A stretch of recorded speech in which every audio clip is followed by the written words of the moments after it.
So you can see that right there. It's number 2 injector cup. The O-ring is damaged, a little bit flat there. And number 4 injector is totally screwed on the base there. Compression is coming by it. And the cup inside, you can see all the scratches in it. And then also here, look at that O-ring. Sorry, I was trying to zoom in on it. There we go. So basically, number 2, number 4. The rest are pretty good, but every time the cups get changed anyways. Mac Volvo E-cups, so we do them every time.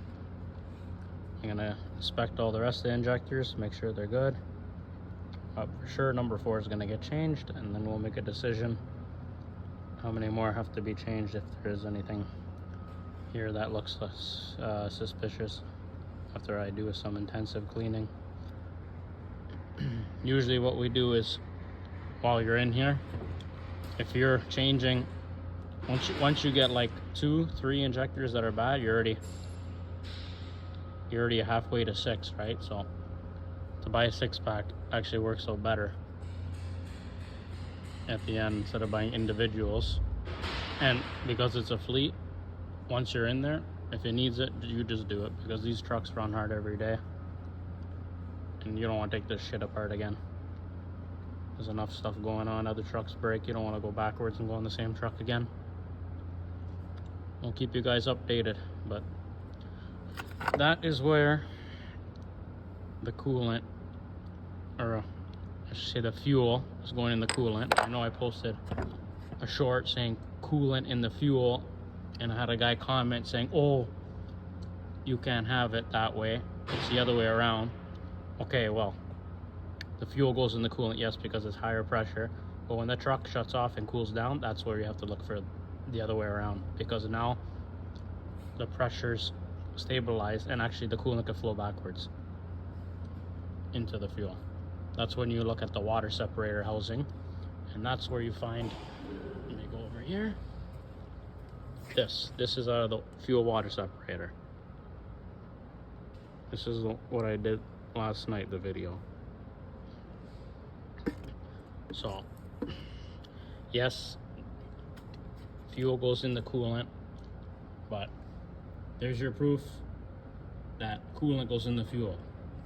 Now I did even take a sample from the tank. I pulled the plug off here and there is none in here. I actually got rid of it, but it was clean. So it's not at the point where it's a huge thing, but when we start taking everything apart, and like I showed you guys the other gasket with a trunk missing that I found in the oil cooler housing, you're getting, like, I pull many of these things apart. I've never had, okay, maybe 1 or 2, like if they were put on wrong and they, you know, they weren't leaking, then when you pull it off you disturb it, but like everything is breaking. Like gaskets are being eaten, like we have hoses that are swollen, like even this one, as soon as I touched it, it cracked on the one side. See right there too, it's cracked. That's from the clamp maybe, but it was because it's already been digging into it. But yeah, fuel doesn't like rubber, put it that way. So there'll be lots of stuff to change. And then one more thing I want to show you guys. So these trucks here, because this is an automatic, so if this was a standard, you would have your thermostat right here, okay? Because it's automatic, they have the tranny cooler pipes. So basically coolant that goes to the back, to the Allison, and then it goes to the transmission oil cooler. So because of that, your thermostat is not in here. Actually, there's the water housing here where the thermostat is, and in here there's actually a funnel. Now, if you can see this, the funnel is all cracked because guess what? The fuel and the coolant. So I'll show you what the new funnel actually looks like. It's not supposed to have a hole in it. So the new funnel is like this. And that one, obviously, the whole side is out of it.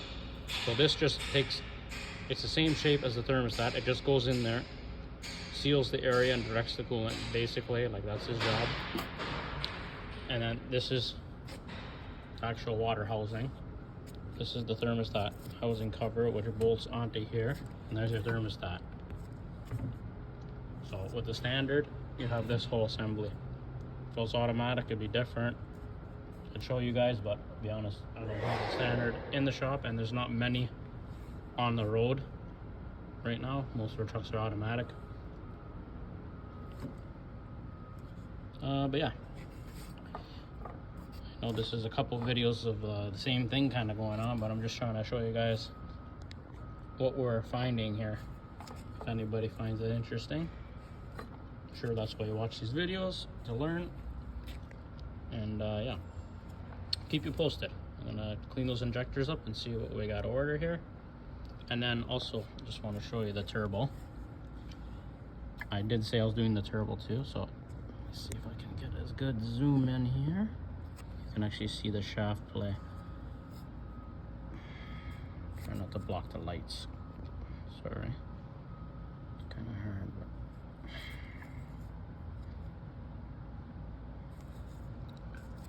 this is kind of hard to do.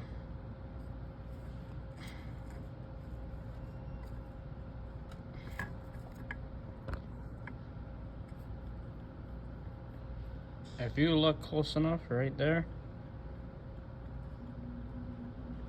I'm sure you can see that gap changing. And you might say, oh, that's not too much, that's okay. Yeah, well, guess what? It's only gonna get worse, and then when it starts to scrape the side of the housing, and you got metal everywhere, yeah,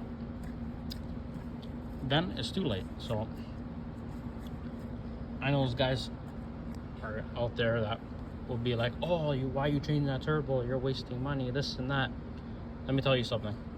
When you work for a fleet, okay, you prevent things when you see them like this. You change it to prevent the disaster, because yeah, sure, now it's, how much is the turbo now? 7,500 bucks, let's say, Canadian for a turbo.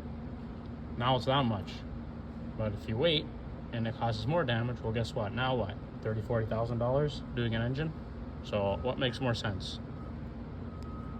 So I really don't care if you comment and say, oh, you're changing a turbo and it shouldn't have to be changed. No, it should be changed. That's the bottom line.